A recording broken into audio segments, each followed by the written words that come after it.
Riya's hair was her crown, her pride, and her identity. Long, jet black, and silky, it was impossible to miss. She spent hours brushing and styling it, basking in the compliments she received daily. To Riya, her hair was everything. But while her hair shone brighter with each passing day, her grades dimmed. Schoolwork became an afterthought, her textbooks abandoned in favor of mirrors and beauty products. Her mother, Meera, had warned her countless times. "Riya, your hair won't save you when you fail your exams," Meera would say, her tone sharp but concerned. "Relax, Mom," Riya would reply, flipping her hair with a grin. "I'm fine. I don't need to top the class." But Meera had had enough. When another failed report card arrived, she decided it was time for drastic action. That evening, Meera called Riya into the living room. On the table lay a pair of scissors and a comb. "What's going on?" Riya asked, her voice wary as her eyes darted to the scissors. "Sit down," Meera said firmly. "Why?" Riya asked, her tone defensive. "What's this about?" Meera picked up the scissors, her eyes unwavering. "You've let this," she gestured to Riya's hair, "control your life. It's time to remind you what's important." Riya's heart sank. "You're not cutting my hair." "Oh, I am," Meera said,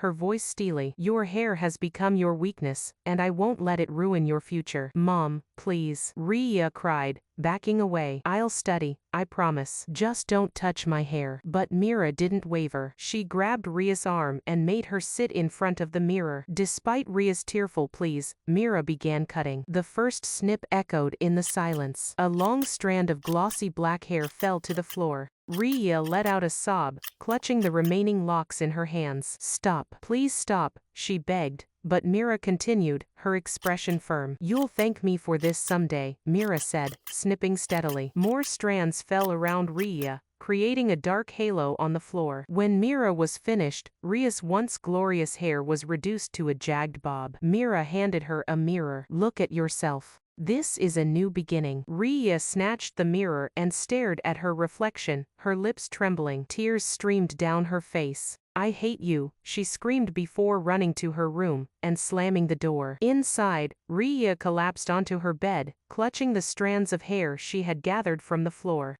She cried until her body ached, vowing never to forgive her mother. As the days passed, Riya's resentment festered. Though she grudgingly began focusing on her studies, she avoided Meera, speaking only when necessary. But one night, as she passed by her mother's room, something caught her attention. There was laughter, a low, unfamiliar chuckle. Curious, Riya peeked through the door. Her heart stopped. Inside, Meera was sitting on the bed with a man who wasn't Riya's father. He rested a hand on her shoulder, and the two exchanged a look that made Riya's blood boil. Shock turned to fury as Riya crept back to her room, her fists clenched. She stared at her reflection in the mirror, her uneven bob a reminder of her mother's lesson. "Let's see how you like being taught a lesson," she whispered, her voice cold. "To be continued."